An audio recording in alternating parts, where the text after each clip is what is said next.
seja muito bem-vindo a mais um Prontuário Jurídico, o programa aqui do Simers, que esclarece as principais dúvidas do direito, sempre no âmbito da medicina.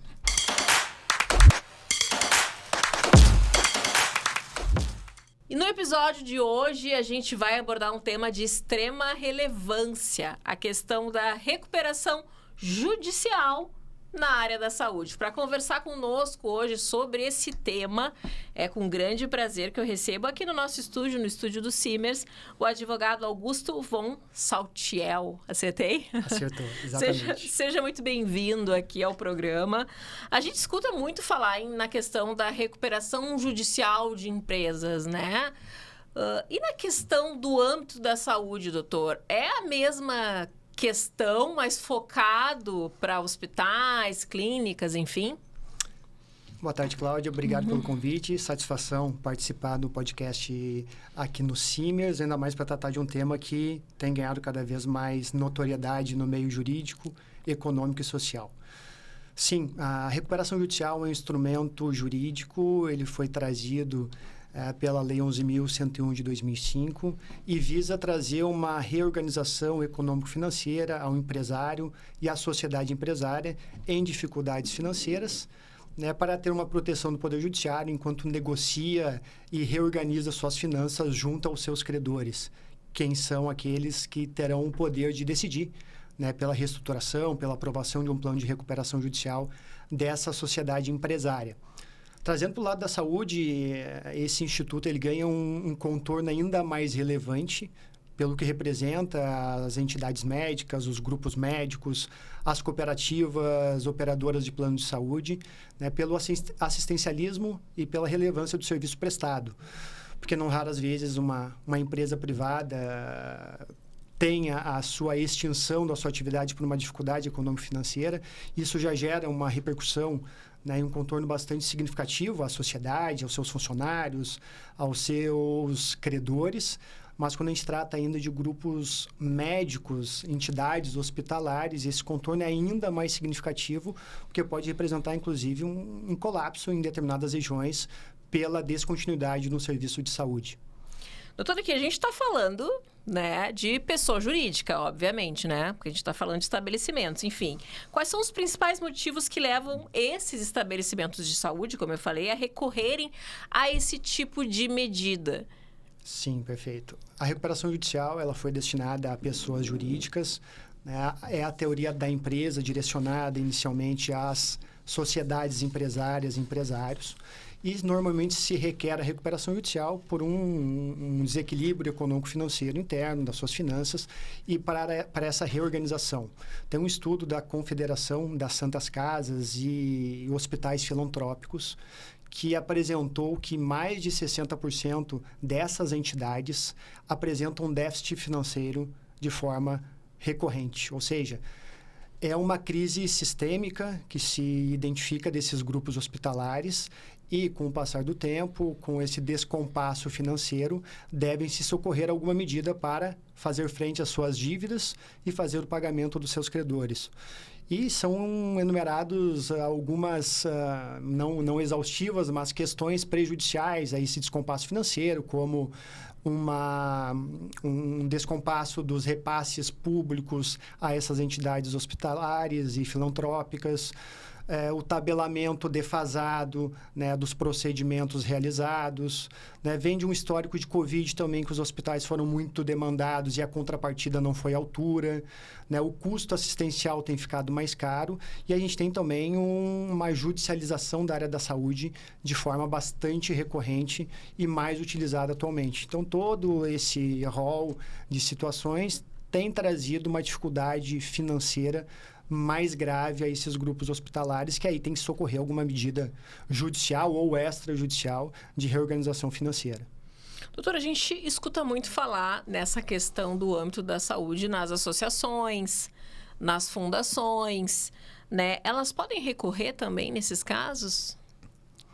Esse é um primeiro desafio das recuperações judiciais de grupos hospitalares, tendo em vista que, conforme falei inicialmente, a Lei de Recuperação Judicial, que é de 2005, ela foi direcionada e elaborada pela teoria da empresa, ou seja, é direcionada para empresários e sociedades empresárias. Uma leitura da lei pela jurisprudência, pelas nossas decisões de tribunais, de forma mais restritiva, compreende que só seria legitimado a requerer recuperação judicial empresário e sociedade empresária. Logo, fundações... Aí não se incluiria as fundações e as associações. Não se incluiria exatamente fundações e associações civis, pois elas não são constituídas em formato de sociedade empresária. E elas são formadas e constituídas nesse formato justamente para terem acesso a emendas parlamentares, recursos públicos, né, e por serem entidades filantrópicas. Então, de um lado, tem os benefícios por ser associação-fundação, de outro, tem algum prejuízo, alguma discussão jurídica quanto à legitimidade em requerer a recuperação judicial por não se enquadrar em sociedade empresária. Todavia, tem também decisões judiciais, entendimentos jurisprudenciais, de que, de uma forma extensiva, a aplicação da Lei 11.101 de 2005, como não há uma vedação às associações e fundações requererem recuperação judicial, poderia estas entidades requererem a recuperação judicial e como temos visto atualmente, inclusive no estado do Rio Grande do Sul, nós temos 3 casos de recuperação judicial de grupos hospitalares, temos a Santa Casa de Rio Grande, que o processo, em primeira instância, teve o deferimento pelo juízo titular, por conta da possibilidade e legitimidade de requererem recuperação judicial. O Tribunal de Justiça do Rio Grande do Sul reformou essa decisão, justamente entendendo que não seria legitimada a fundação da Santa Casa de Rio Grande requerer recuperação judicial. A Santa Casa de Rio Grande recorreu, e o STJ reformou a decisão em caráter liminar, concedeu efeito suspensivo para tramitar a recuperação judicial da Santa Casa, enquanto se julga o mérito da questão. Temos também o Hospital de Montenegro, num sentido diferente. Em primeira instância, foi indeferido o pedido do Hospital de Montenegro, sob a alegação de que não seria legitimado a requerer recuperação judicial. O Hospital de Montenegro recorreu da decisão e o Tribunal de Justiça, na outra Câmara, na 6ª Câmara Civil, entendeu que seria legitimado o Hospital de Montenegro e reformou a decisão do primeiro grau, concedendo a recuperação judicial. E um último caso mais recente, que é o Instituto de Cardiologia, né, que o meu escritório é um dos responsáveis pela administração judicial, em que foi deferido o processamento da recuperação judicial em primeiro grau. O juízo titular do processo fez uma decisão bastante elucidativa e explicativa da possibilidade e da legitimidade do Instituto de Cardiologia.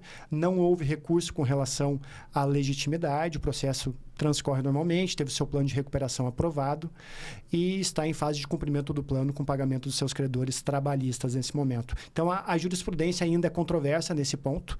Há decisões de primeiro grau que entendem a legitimidade, há decisões do Tribunal de Justiça que entendem pela legitimidade e, recentemente, o Superior Tribunal de Justiça decidiu que fundações e associações não são legítimas a requererem a recuperação judicial.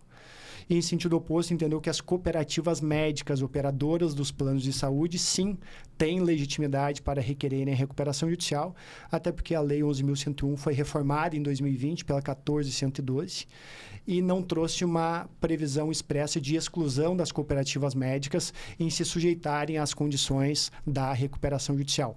Ou seja, há a possibilidade das fundações e associações, caso a caso, requererem a recuperação judicial, vai ser feita uma análise casuística, né? Mas há ainda uma ausência de uniformidade das decisões judiciais, seja em primeiro grau, segundo grau ou nos tribunais superiores quanto à sua aplicação.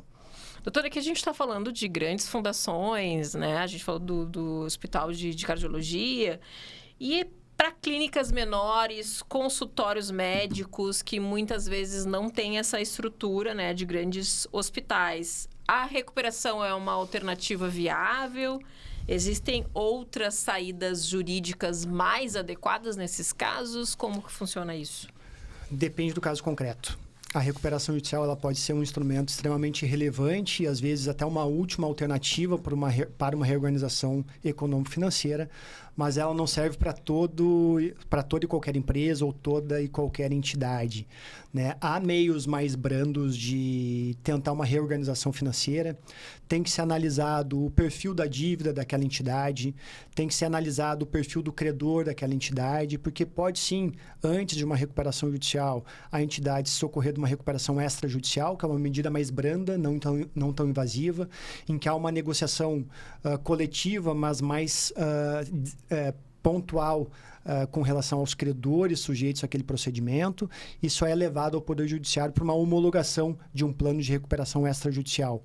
Antes disso ainda, pode, dependendo do perfil do credor, fazer uma tentativa de meios de composição de conflitos, como mediação e conciliação pré-processual, para tentar fazer uma composição mais leve, mais branda e não tão invasiva, a depender do caso concreto. Pode sim, pequenos grupos hospitalares, pequenas empresas se socorrer à recuperação judicial, mas pode também ser feito um diagnóstico, uma análise, verificar o perfil do endividamento daquela empresa, daquela entidade e tentar, às vezes, medidas menos invasivas de tentativa de composição da reorganização econômico-financeira.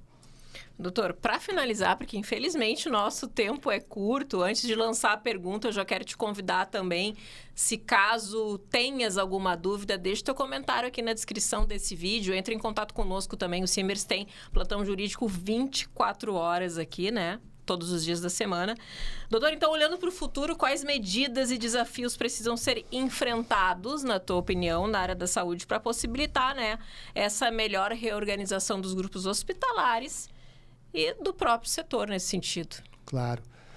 Eu acredito que é uma crise estrutural, né? Não à toa que mais de 60% daqueles hospitais filantrópicos e santas casas vivem e operam com déficit financeiro, né? E também nós precisamos fazer uma análise de uma forma geral da estrutura hospitalar, né, das causas sistêmicas dessa dificuldade econômico-financeira, aliado também a uma questão jurídica para ter uma uniformidade das decisões. Seria muito necessário dar um tratamento pelo legislador, uma reforma legislativa com relação à possibilidade expressa, né, das fundações e associações se recorrerem ao Instituto da Recuperação Judicial para trazer segurança jurídica e uniformidade das decisões, até porque se hoje não se aplicar a recuperação judicial para a reorganização econômico-financeira de associações e fundações, lhe caberia tão somente a insolvência civil, que é um procedimento trazido ainda pelo antigo, já revogado, Sim. Código de Processo Civil de 1973, que não trata a dívida e reestruturação do negócio para sua preservação, mas tão somente a extinção do negócio, da atividade econômica, com a arrecadação dos seus ativos e pagamento dos seus credores. Então, não há um tratamento expresso às fundações e associações, seria necessário que o legislador assim previsse, mas enquanto isso não se tem, né, também seria necessário uma uniformidade das decisões judiciais para trazer mais segurança jurídica e formar um complexo mais seguro para que as instituições, para as fundações e associações requererem o procedimento da recuperação judicial de forma mais transparente e que possa, com isso, reorganizar a sua atividade. Com certeza. Doutor, muito obrigado pelos esclarecimentos. Foi um prazer te receber aqui no nosso Prontuário Jurídico. Eu que agradeço. Obrigado. O programa de hoje fica por aqui, mas semana que vem tem um novo episódio. Até mais!